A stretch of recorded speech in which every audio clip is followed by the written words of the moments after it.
Kaya Info. Aujourd'hui, avec mes invités, nous allons parler de la santé sexuelle et reproductive. Cela rentre dans le cadre d'un projet dénommé Mon corps, mes choix, mes droits, en un mot 3M. AFSD, en collaboration SOS Jeunesse et Défis, qui est une organisation dynamique engagée, dédiée au bien-être et à l'épanouissement des populations, en particulier des jeunes et des femmes. En 2020, 31 286 cas de complications liées à l'avortement ont été enregistrés, 158 décès tragiques. Face à ces enjeux, le consortium du projet Mon corps, mes choix, mes droits déploie ses actions ciblées visant à réduire la mortalité maternelle, à combattre la pauvreté et à lutter contre les inégalités dans les régions.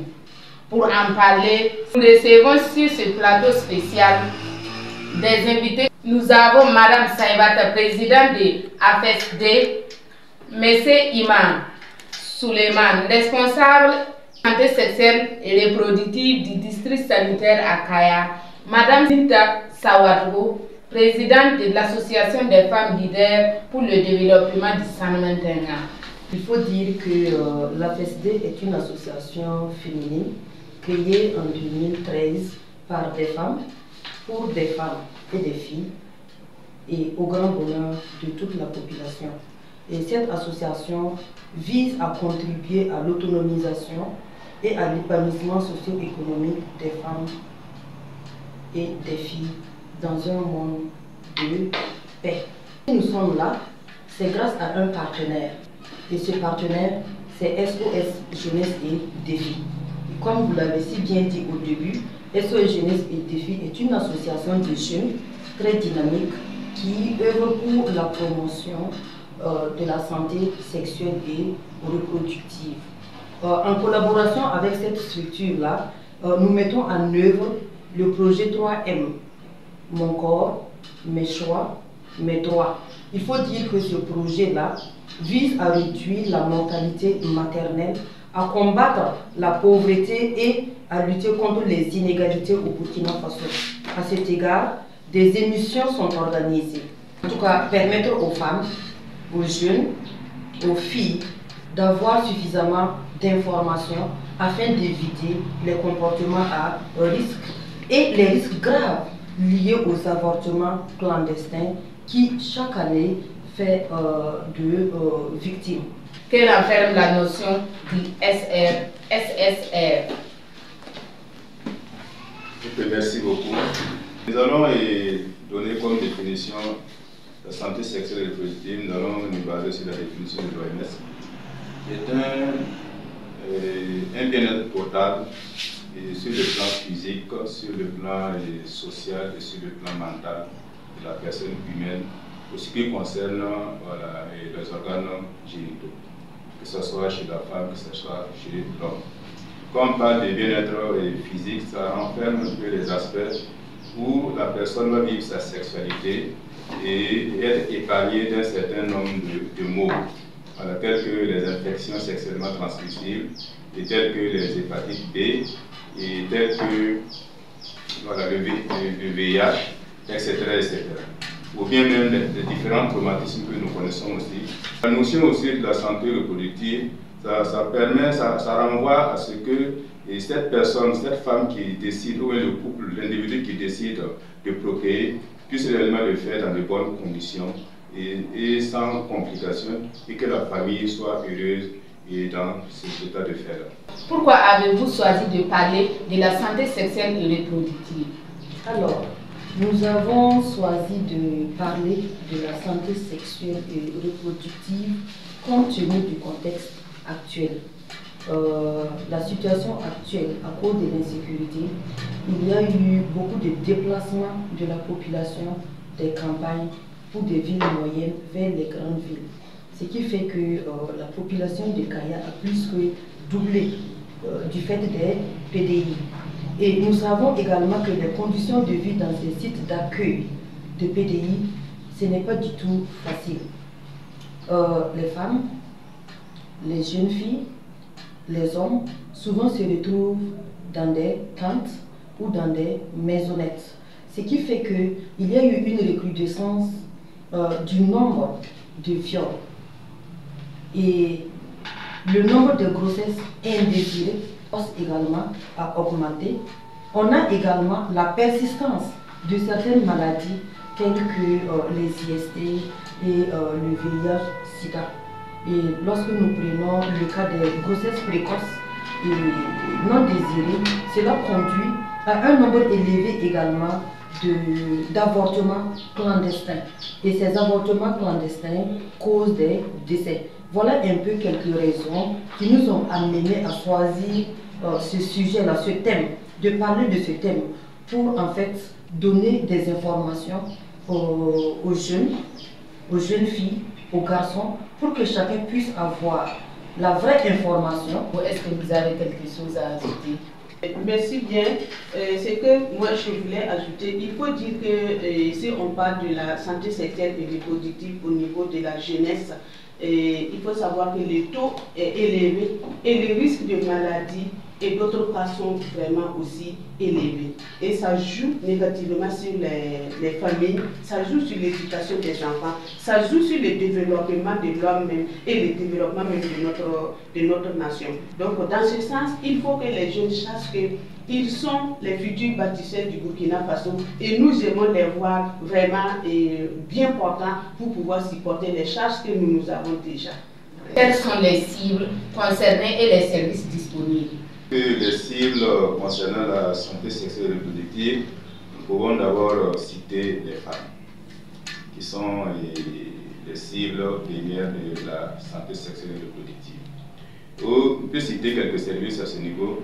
Vous avez par exemple la consultation prénatale qui est offerte aux femmes qui sont en grossesse de pouvoir suivre leur grossesse au niveau des services de santé. C'est un service dédié aux femmes pour les permettre d'être en bonne santé sur le plan reproductif. Nous avons aussi l'assistance des femmes pendant l'accouchement. Ça, c'est un volet qui permet aussi à l'agent de santé, qui permet aux femmes de bénéficier de tous les soins complets, de qualité, pour les permettre de traverser cette période de soins qui est difficile. Voilà. Nous avons aussi les services de planification familiale. Après l'accouchement, et cette femme-là a besoin d'un temps de repos, généralement un minimum de 2 ans. Le temps aussi pour s'occuper de cette activité, pouvoir aussi s'occuper de l'enfant, pour que l'enfant soit en bonne santé. Donc voici un ensemble de services offerts au niveau des femmes, sans oublier les prises en charge des pathologies gynécologiques, telles que les infections, telles que le VIH, telles que les hépatites, tels que les cancers même féminins, cancer du sein, cancer du col de l'utérus. Ou bien même, il y a des femmes qui ont des problèmes de fertilité. Il existe pour pouvoir aider ces femmes-là pour qu'elles puissent trouver solution à leurs problèmes. Autre cible, nous avons aussi les enfants. Les enfants aussi font partie de la santé sexuelle et reproductive, à travers l'alimentation, à travers la vaccination, à travers en tout cas beaucoup de soins pour les permettre, dès la naissance, de pouvoir se développer sans difficulté. Nous avons aussi les hommes ne sont pas oubliés. Voilà, la prise en charge des infections, la prise en charge des dysfonctionnements liés au sexe, tout ça, ça fait partie. Les personnes âgées aussi font partie, à travers un certain nombre de services qu'on offre à leur égard. Sans oublier les jeunes et les adolescents, parce que c'est une frange de la population qui a risque par rapport à beaucoup d'infections. Donc, quelques chiffres qui permettent de comprendre pourquoi il est vraiment capital nécessaire d'intervenir et de mener des actions pour protéger la population. Par exemple, en 2023, au niveau du centre nord, nous avons eu 48 333 cas d'infections sexuellement transmises. Centre nord. À Kaya, quels sont les avantages de la santé sexuelle et reproductive pour la jeunesse actuelle? Merci beaucoup. Et il y a beaucoup d'avantages quand nous prenons les différents services. Et prenons par exemple la planification familiale. Et il y a beaucoup de services qui sont offerts pour les jeunes, que ce soit les ados, les jeunes, ou bien toutes les personnes qui sont dans le besoin. Et les statistiques ont montré que la planification familiale permet de réduire de 30% le taux de décès maternel au Burkina Faso. Ça permet de réduire de 20% le taux de décès néonatal. C'est pour dire quoi? Sur 100 femmes qui devraient mourir suite à une grossesse, et avec la planification familiale, on peut sauver 30 vies. On peut sauver plus de 30 vies. Souvent, on peut pas atteindre 40 plus. Sur 20 nouveaux-nés qui devraient mourir, si la femme a opté de faire la planification familiale, on pouvait sauver au moins 20 nouveaux-nés ou plus de 20 nouveaux-nés. Donc, on voit que ça, c'est un avantage. Et sans compter que la planification familiale a des méthodes, des barrières telles que les préservatifs. Les préservatifs masculins, les préservatifs féminins, qui permettent aux jeunes, qui permettent aux ados, qui permettent à tout le monde de pouvoir éviter des infections sexuellement transmissibles, l'hépatite B, l'hépatite C, le VIH, etc. Voilà, ça c'est le volet planification familiale. Et quand nous prenons aussi, quand on parle de santé sexuelle reproductive, il y a le volet communication, sensibilisation pour le changement de comportement favorable à la santé. Ça, c'est très très important. On dit que prévenir vaut mieux que guérir. Voilà. Quand les gens ont toutes les informations nécessaires et quelles sont les actions qu'elles peuvent entreprendre pour éviter les maladies, je pense que ça, c'est très très important. Par ailleurs, nous avons eu 19 109 cas d'infection sexuellement transmissibles au CHF 229. Ça, c'est des infections, c'est-à-dire que la gonorrhée, la chlamydiose, tout ce qui est l'infection sexuellement transmissible. Le VIH au centre nord, et sur 15 829 testés, nous avons 267 cas de cas positifs. Pour le district de Kaya, nous avons sur 3263 personnes testées, nous avons eu 38 cas positifs. Vous voyez que c'est un peu élevé. Voilà. Quand on prend par exemple l'hépatite B, et sur 8929 testés, nous avons eu 561 personnes testées, voilà, positives, qui représente 6,3% par rapport à la proportion de personnes qui ont fait le test. Donc voici un ensemble de chiffres, et si on repart même au niveau des agressions, des violences sexuelles. En 2023, au niveau des cas, nous avons eu 15 cas de viol enregistrés au niveau des services de santé. C'est-à-dire qu'on n'en parle même pas des services de l'action humanitaire ou bien la justice souvent qui échappent voilà, sur les services de santé. Ça, c'est celles qui sont venues au niveau des services de santé. 15 cas de viol. Et nous connaissons que les cas de viol, généralement, se terminent par des complications, voilà, telles que les avortements clandestins avec ces complications et les décès même peuvent survenir. La loi par rapport à la santé sexuelle et reproductive. Il faut dire que la santé sexuelle et reproductive est un droit pour tout le monde. Il n'y a pas d'âge. Selon les explications du spécialiste, on voit que les enfants ont le droit d'avoir une santé sexuelle. Les adolescents, les jeunes et les adultes, les femmes. Alors, au niveau de la loi, nous pouvons citer la loi 049 AN 2005 qui dit que tout le monde a le droit d'avoir une bonne santé sexuelle. Si au niveau de nos organes sexuels, il y a un dysfonctionnement, il y a une anomalie quelconque, il y a un malaise, nous devons également nous rendre au service de santé pour bénéficier du soin. C'est un droit, tout comme le droit de manger, le droit à l'éducation du code pénal. Au niveau de l'article 513, et là-bas également, il est fait cas du droit à la santé sexuelle et reproductive. Et actuellement, la raison qui nous a poussé à faire cette émission, nous parlons surtout des grossesses non désirées, des grossesses issues de viol, des grossesses issues d'inceste, des grossesses dont la maman souffre de maladies très graves, pouvoir bénéficier de soins qu'on appelle IEG, interruption sécurisée de la grossesse selon la loi. Ce n'est pas nous qui le disons, c'est la loi burkinabé qui le dit. Lorsque une fille vulnérable, une fille, quelle que soit son origine, se retrouve enceinte et la grossesse est issue d'un viol ou d'un inceste, elle peut bénéficier des services d'IEG. Mais il y a des conditions. Et les conditions sont que cette dernière-là doit d'abord poser une plainte. Il y a des enquêtes qui seront menées. Je vais ajouter comme précision, c'est que ça doit être matérialisé évidemment par les acteurs de la justice.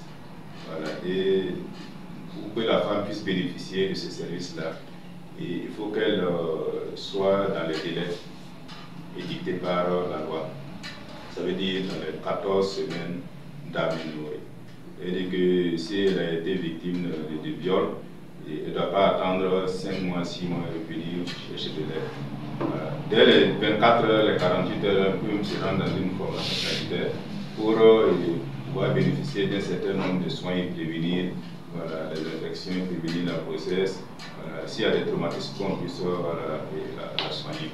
Et si elle veut poursuivre, elle peut se référer au service de la justice. Ça, c'est vraiment dans les cas d'inceste et dans les cas de viol. Ça, c'est le ministère public qui est chargé de décider, de valider et de faire une réquisition auprès des services de santé pour qu'on puisse prendre en charge cette femme. L'autre volet aussi qu'elle a parlé, c'est dans les cas de pathologie grave, soit au niveau de la mère, ou bien en cas aussi de malformation grave incompatible à la vie du fœtus, on peut se permettre de l'aider pour faire l'exécution sécuritaire de la grossesse. Je vais ajouter certains aspects concernant les droits. Et les usagers ont le droit de bénéficier des services de qualité dans les formations sanitaires. C'est pour dire quoi? Et quand la population se rend dans une formation sanitaire, il est de l'obligation des arrêts de santé de la formation sanitaire de délivrer des soins de qualité. Une prise en charge de qualité va sauver des vies, va éviter des complications, va éviter des handicaps. C'est aussi, et d'alors aussi faire obligation à certaines personnes qui ont des pathologies comme le VIH et autres là, si ces personnes-là ont des partenaires, elles ont l'obligation de donner l'information à leur partenaire pour que la personne puisse savoir de quoi elle souffre. Et si elle est consentante, là, il peut vivre, peut entretenir certaines relations ensemble, quitte à se protéger aussi contre des éventuelles transmissions. Donc, ce que moi je vais ajouter ici, il faut dire que quand on parle de santé sexuelle et reproductive, ce sont les deux sexes, c'est l'homme et la femme. Mais nous remarquons que ce sont les femmes qui fréquentent plus les centres de santé que les hommes, alors que les maladies sont propagées entre les deux sexes. Dans les cas de viol, souvent les hommes sont pris au piège. Et vous voyez les mineurs, c'est-à-dire que toute femme qui a un âge inférieur à 18 ans, si un homme, un adulte, quel que soit son âge, cette personne-là entretient une relation sexuelle avec cette fille mineure-là, sur le plan juridique, le consentement du mineur n'a pas de valeur juridique. C'est classé automatiquement comme un cas de viol. Je vais répéter, pour permettre aux followers de savoir que si vous êtes un homme adulte, vous entretenez des relations intimes avec une fille de moins de 18 ans, juridiquement, c'est un cas de viol. Quel message avez-vous à lancer à l'endroit des adolescents? D'abord, pour les jeunes, c'est l'abstinence. C'est l'abstinence jusqu'au mariage. En ce moment, vous êtes vraiment soutenu par les parents. Et ce qu'il faut ajouter également au niveau de toute la population, c'est de veiller vraiment à l'éducation des enfants. Il ne faut pas qu'on oublie l'éducation des enfants. C'est vrai que quand on parle de sexe, c'est un sujet tabou. Il faut que les parents sortent de ce sujet tabou-là et parler réellement de la sexualité à leurs enfants. On a déjà parlé de l'abstinence, de l'éducation. En plus de cela, j'allais demander à toute la population entière, que tu sois homme, femme, jeune, adolescent ou enfant, fréquenter les centres de santé. Allez-y vers les centres de santé. Là, vous aurez de bonnes informations. Lorsque vous avez une situation, quelle que soit la situation, je pense qu'ils vont trouver une solution. Et au niveau des associations également qui sont sur place dans nos quartiers, si vous avez un souci, et pour arriver dans un centre de santé, c'est très compliqué, pour expliquer ta situation, c'est compliqué, alors vous pouvez vous rendre au niveau des associations, et là-bas, ils verront votre cas. Je vais demander à la population entière d'aller vers l'information. Il ne faut pas chaque fois attendre à ce que l'information vienne vers vous. C'est ce qui fait que souvent les efforts sur le terrain sont sapés.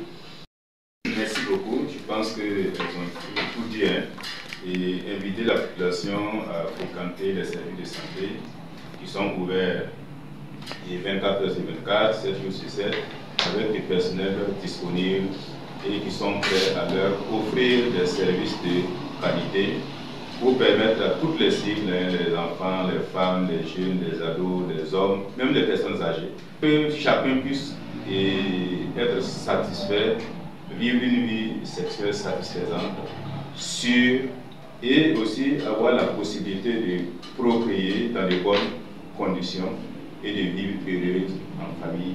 Les parents doivent échanger avec les enfants. Ils doivent échanger en famille, madame, messieurs et enfants. Il faut qu'ils parlent du sexe. Parce que si vous ne parlez pas du sexe à votre enfant, si vous n'échangez pas avec lui pour écouter ses soucis, alors il le fera dehors. De la santé sexuelle et reproductive, qui est un bien-être physique d'abord, après un mental, bien psychologique, et dans un environnement social agréable. Ainsi prend fin cette émission.